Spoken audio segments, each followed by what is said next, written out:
स्वर संधि में पढ़ेंगे दीर्घ संधि। दीर्घ संधि का सूत्र होता है अकः सवर्णे दीर्घः। क्या सूत्र होता है? अकः सवर्णे दीर्घ। अक मतलब अ ई उ री। अक के अंदर ये आते हैं स्वर अ ई उ री। अ ई उ री के समान उसके सवर्ण जो शब्द आते हैं, समान सवर्ण शब्द मतलब उसके समान। अ के अंदर आते हैं अ और आ। ई के अंदर आते हैं ई और दीर्घ ई।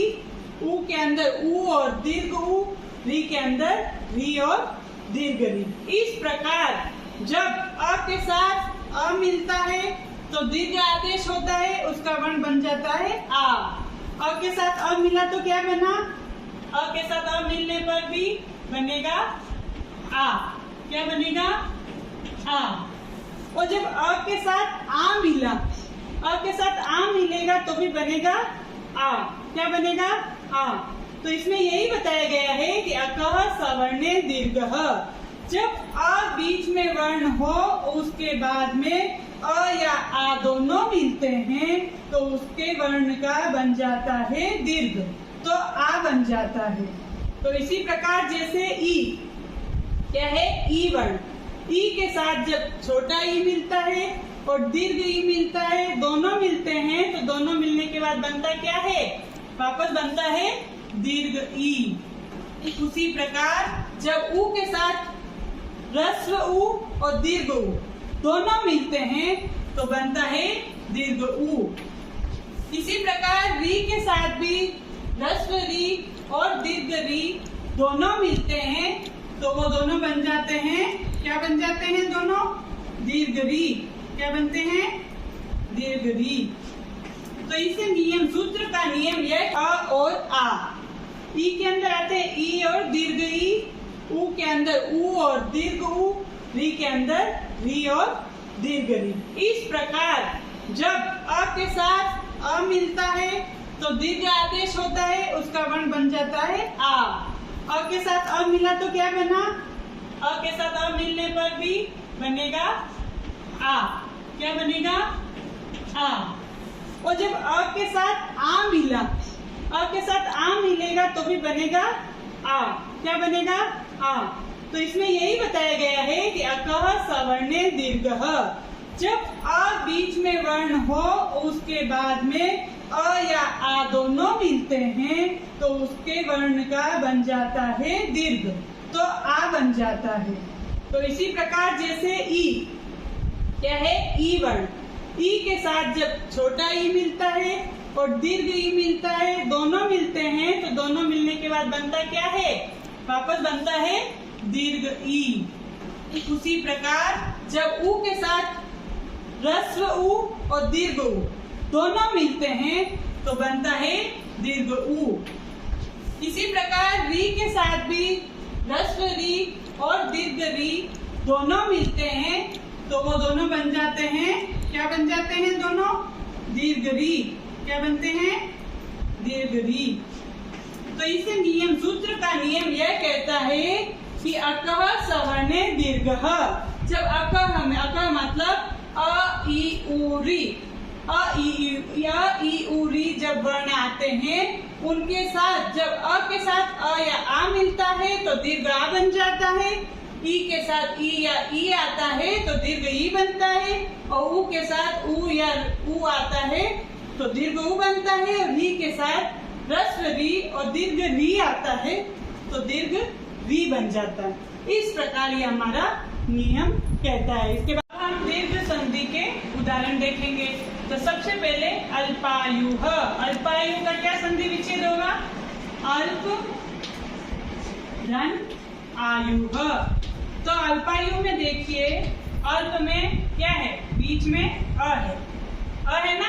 अब आपको जब दीर्घ संधि के बारे में समझना है कि दीर्घ संधि हमको पता करनी कि दीर्घ संधि कैसे होगी, तो हम क्या देखेंगे? बीच का वर्ण देखेंगे। जो जब भी हम कोई भी शब्द देखते हैं तो उसमें बीच का वर्ण देखेंगे। बीच का वर्ण दीर्घ दिखाई देगा। क्या दिखाई देगा हमको? दीर्घ। जैसे देखो अल्पायु में बीच का वर्ण क्या है? अल्पा। पा में क्या है? आ क्या है? दीर्घ है ना।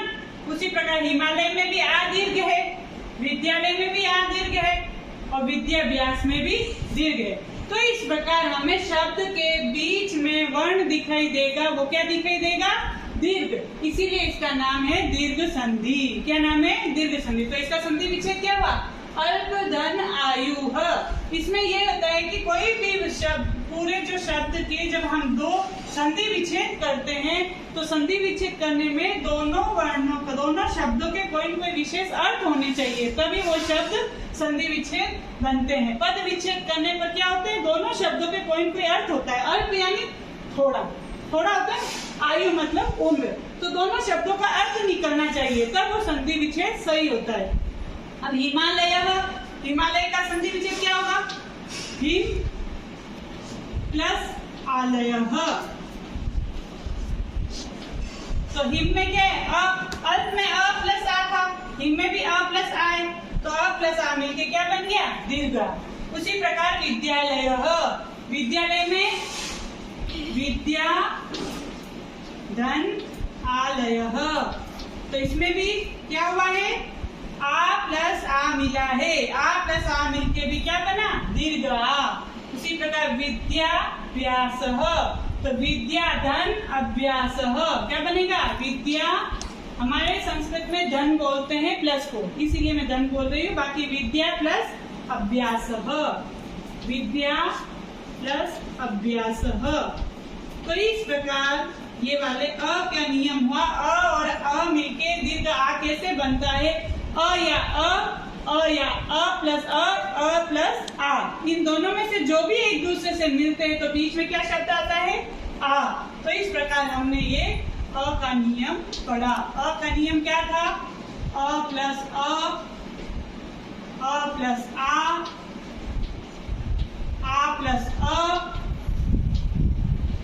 प्लस आ, ये चारों होने पर क्या बनता है? दीर्घ आ। इस प्रकार हमने ये अ से आ किस प्रकार बनता है इसके उदाहरण देखे। इन सबके शब्दों के कोई न कोई अर्थ है। हिम मतलब क्या होता है? बल। हाँ, तो मैं बता रही थी आलय, विद्या धन आलय। विद्या मतलब हम जो विद्या पढ़ते हैं, और आलय का मतलब होता है मकान। तो इस प्रकार हमने आ वर्ण वाले, दीर्घ वर्ण वाले शब्द पढ़े। अब हम ई और री वाले, ऊ वाले वर्ण देखते हैं। तो इसका क्या होगा? रवि प्लस इंद्र। रवि प्लस इंद्र में अब जब भी बीच में हम शब्द देखेंगे तो वे सब हमें दीर्घ दिखाई देंगे। क्या दिखाई देंगे? दीर्घ। जैसे देखिए, रवि में दीर्घ ई दिखाई दे रहा है, मुनीष में दीर्घ ई दिखाई दे रहा है, वधुत्सव में दीर्घ ऊ दिखाई दे रहा है, सुक्ति में भी दीर्घ ऊ दिखाई दे रहा है, मातृणम में भी दीर्घ री दिखाई दे रहा है, पितृणम में भी दीर्घ री दिखाई दे रहा है। तो इस प्रकार हम देखते हैं कि बीच वाले जो शब्द होते हैं वे सभी हमें बीच में वर्ण क्या दिखाई देगा? दीर्घ दिखाई देगा। जैसे रवि प्लस इंद्र, रवि में ई है और इसमें भी ई है, तो दोनों छोटी ई मिलके क्या मिली है? रस्व ई। रस्व ई और रस्व ई मिलके दीर्घ ई बन गई। क्या बनी? रस्व ई प्लस रस्व ई मिलके दीर्घ ई बनी। तो उसी प्रकार मुनीशः, मुनि धन ईशः, इसमें क्या हुआ? छोटी ई और बड़ी, छोटी ई प्लस बड़ी ई मिलकर दीर्घ ई बनी। तो इसमें भी दीर्घ ई बनी। उसके बाद वधुत्सवः, वधुत्सव में वधु धन उत्सवः, इसमें दीर्घ उ प्लस रस्व उ, दीर्घ उ प्लस रस्व उ मिलकर क्या बना? दीर्घ उ। फिर सुक्ति, सुक्ति ही, सुक्ति में सु धन उक्ति, सुधन उक्ति। तो इसमें भी क्या बना? उ प्लस उ मिला। क्या मिला? उ प्लस उ मिलकर दीर्घ उ मिला। उसी प्रकार मातृणम, मातृ धन ऋणम, तो इसमें भी रस्व री और दीर्घ री मिला, ये दोनों मिलकर दीर्घ री बने। और पितृ धन ऋणम, अब पितृदंत का आप मुझे करके बताएंगे। तो पितृ आप कमेंट बॉक्स में इसका आंसर लिख के बताएंगे।